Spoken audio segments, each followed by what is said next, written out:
Hey everyone, welcome back to another Same Attack Tie Backup joined once again by Adam, as today we go over another matchup, and this time it's Metacooler versus Boppity. Metacooler was the list with the leader of part of the poll I did about 2 weeks ago, and finally bringing it around, getting the kind of a profile brought down. I asked Adam if it's cool for a quick match, and he picked Boppity. What's up, Adam?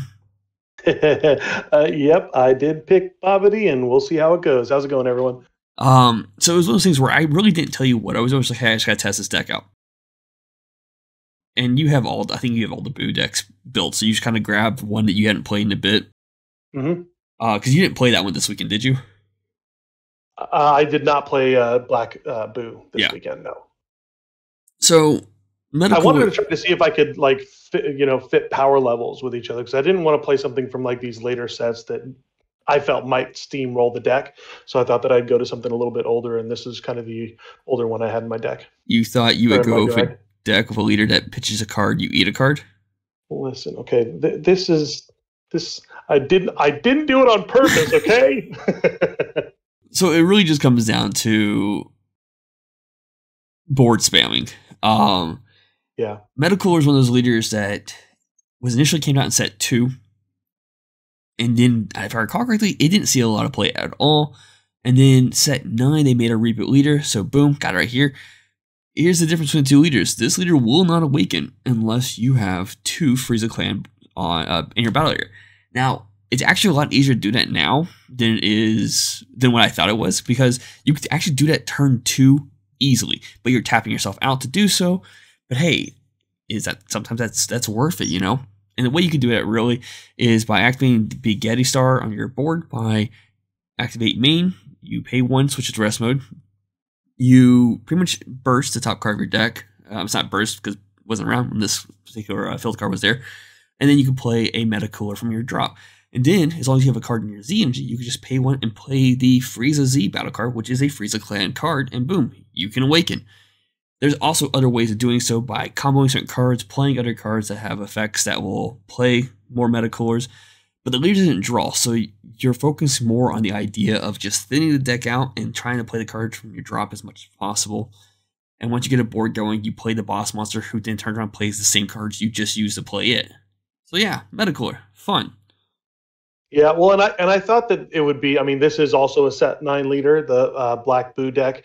But I thought that going up against yellow, that there would be a lot more floodgates. I thought that, with Vegeta's Final Flash, I'm like, if he can stop my chain, like I thought that it would kind of be a good back and forth in this particular match if you were able to find those cards in time. Speaking of which, the first card I milled because of the Big Getty Star was the Frieza Negate. I comboed off the Metacooler to kind of not take the damage, because you had cards in your hand still before comboing off. And if I didn't get rid of that card, I felt like you could have just swung with Boo and then combo the rest of your cards off if you wanted to or whatnot. Because you did combo that attack, I think. Actually, I think I could have. Yeah, you comboed out of that attack, actually. Huh. I think I was just scared. I couldn't remember exactly how the Boo worked right away. But you didn't have a card in your hand, so maybe I could have actually awakened a turn earlier than I wanted to. Unisons were a big thing, too. And as we got down the line, we have the Z deck, which is very a great archetype. But yeah, Final Flash and Freezing Gates would be great. Yeah, for you. So I was at the start of this match, I was having a tough time finding my my Majin Boos to kind of go up the chain. If you're not familiar with the leader, basically there's a set of cards that basically kind of just stack on top of each other from the drop if you don't have any cards in your hand. But what's nice about the leader is that at the end of the turn, if I don't have any cards in my hand, I draw to 5. So it's kind of a double-edged sword on there, because if I get extras in my hand, then those are just going to waste. But if I can draw into those extras, well, then I have them available during your turn. So here's the start of the chain. And then if I don't have any cards in my hand, that 2-cost Majin Buu goes to the drop. And then I can play a bigger Majin Buu on top of that, and they all have different effects, things like double strike, critical, those types of things, as they get bigger and bigger. I can't tell if there's a card in my hand.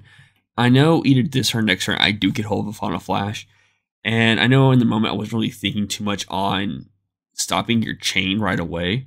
I was like, oh, I'll just let him take me down a little bit, be safe. And then I started realizing, oh yeah, because I forgot at the beginning of our match that there is no alternative awaken to this leader. Like the only way to awaken is have 2 Frieza Clan cards on board. And there's a moment where I think I looked at my leader, I was like, oh, I don't like this. Yeah, I mean, well, it's really dangerous for you because my leader, I can pitch a card from hand and basically eat up one of your battle cards, and none of your guys have barrier. Correct. So, and even if I were to say play the Ox King in this build, which I don't, you just eat Ox King first, then remove barrier, and then you eat the rest of the cards. Obviously, it's how many cards you have in your hand. So yeah, that's when I double check. Like, oh yeah, I can awaken. So you swing here. It's a 15k. You're out of cards in your hand. So I do feel kind of comfortable. I think you. So yeah, that was the first attack that got negated. You will swing again. I can't remember if I take it or not. No, okay. So I combo up to 15 here. This card will allow me to play a Meta Cooler for my deck into play in rest mode. Which really, I only play 2 of these. It's kind of like last resort during my opponent's turn. Use the energy if I need to use the energy to get out of an attack. But in this case, because I'm not awakened, I'm still going to need to combo 1 more card after this right here. And here I was like, oh yeah, hang on, boom. And you're like, is it a 10k? I'm like, no, man. It's a 1-5k. Now, granted, its alternative effect is if it's played or when it's comboed. So, like, you can maximize that a little bit better. You play it for 2 energy, then boom, you play another one. You can awaken that way. But I'm trying to run a yellow energy. Now, granted, I do have multicolors, as you saw right there, and I do play 4 of the green yellow that ignored energy exhaust as long as I have a Meta Core on board. So we'll see if I can charge it next turn or not.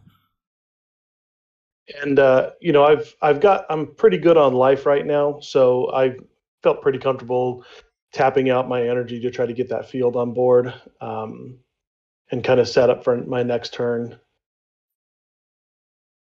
Real quick, answer was no. I did not have the green yellow card I wanted.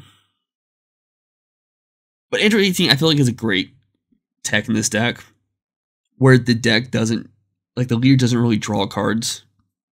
And you're focused on either thinning the deck out or using other cards to draw. Using Android 18 as your unison to do the +2 to look at top 3 cards. That way you can rearrange the cards you want to, mill off, or the cards you want to draw into for future turns is always great, especially with this field card, because like you could blindly, like turn 1, like I had one to combo off, so I knew I was safe. But if I didn't save turn 1, I wouldn't activate the main on that turn 1 because I may miss, and then all of a sudden I wasted energy. I milled a card that could have been super important, and I gained no advantage out of it. I'd wait for you to attack me and not expend my energy that turn, but having the unison allows me kind of like look at that, rearrange the way I need to arrange. And speaking of which, man, there were so many things in this deck that like trying to just piece it together was so frustrating. Like I'm like, oh yeah, I can't do this, I can't do that because this feels too. So take too long to get to where I need to, especially in today's metas. Like this is also definitely the problem with like bringing back older leaders who weren't like, Boo. Like I've played this deck. Dark, who's played this deck a lot. You played this deck a lot. I think Jimmy played this deck a lot. Like Boo for a set 9 leader is still good because it could just spam the board. Now, granted, you can hit by 1 floodgate, and you're like, okay, what do I do? Or if you come, or if you come across a mill deck. What you do then too, like it slows you down because now you're like, I can't maximize myself. But outside of those particular like archetypes, you're golden. Or medical is one of those things where it's like, I have to try to get to a point and then go for the throw. Yeah, well, and I want to go back to kind of your decision to tech that Android 18 in. I think that in today's meta, because the decks are so tight, with cards, bursting and milling and those types of things is way more devastating in today's meta than it has been in the past. because you have a lot of those, those one ofs or two ofs, right? And if you burst the wrong one, then you've kind of set yourself up for failure. So here comes a misplay. This is actually what I wanted to play this turn. And because I had to go around the long way of making sure I awaken, which is a draw 2, not a restand, and I activate the leader's effect. I'm pulling it back now. Activate the leader's effect to keep your Majin Buu in rest mode, when ideally, doesn't he have a permanent that he can't be affected by skills or removed by skills? That's what it is, right? He can't be removed by skills, yeah. I still should have hit the Buu on that one to keep locked down, because I was still going to take out your 6-drop and use Final Flash so I could draw into a card. And like I said, oh cool, I'll play Sin, boom. And then once I realized that I did all that, I'm like, this was so stupid. I should have just passed with 2 open energy, and not attack at all. Yeah, and it's a bit counterintuitive because in a lot of cases you want to try to get those big cards off of your opponent's board, but in Black Buu's case, those cards go to drop where they're just going to be used the next turn. Yeah, resurrected, as it were. But like, I'm okay if you swing it with the 6-drop, right? But if you wanted to restart a whole new chain, I could have used the Final Flash for your new chain, and then force you to stop your turn early. And then gone to my turn 4, which, as long as if everything went correctly in my way, which granted, I probably would still have lost both my battle cards here because Buu is just good at clearing the board when they get shut down. Because right here, you're warping a. Why do you play that card? Because I like trying to get cards off of the board and into the warp. It's harder to get cards back from the warp unless you're playing against black, and there's not a whole lot of black at our locals. There's not a whole lot of removal in black, and so having that card where your opponent just chooses one of their cards and puts it into warp, it can help if, let's say, for instance, they've got a blocker negate and they put the blocker out. I can warp that. So. Yeah. So here's an example. Like I said, if I didn't use the Final Flash, I could have held on to it for this chain right here to kind of stop you from going all out here instead. Right. Yeah, because now I've got a dual attacker and then into a critical and then into a double striker and then potentially into that other 6-drop. All for 0 energy. Totally fair and balanced. I mean, you have no cards in your hand as a trade out. Like, you have no combo power. It is. And Grant, decks today, this is where I think it gets a little bit harder to compete with as well. And as you can see here, I'm not seeing my floodgates. I'm not seeing my super combos. I'm not seeing anything that could give me advantage by any degree right now. I am stuck with just whatever's in my hand, which does hurt. And having this extra card kind of allows me to restand my energy because in the idea of doing as much as possible or fulfilling as much as possible, I've selected the filled card. Switch it to active. Restand energy. It was already inactive, but I complete as much as possible. But you use this to warp my other card. Now I'm once again down to a 0 battle card board and kind of wondering, with 1 life, there's not much here. So here I combo out of this, 20k? 30k, whatever it is. Yeah, I think it's 30. And then you have 1 more swing left with leader. And I have nothing to combo with.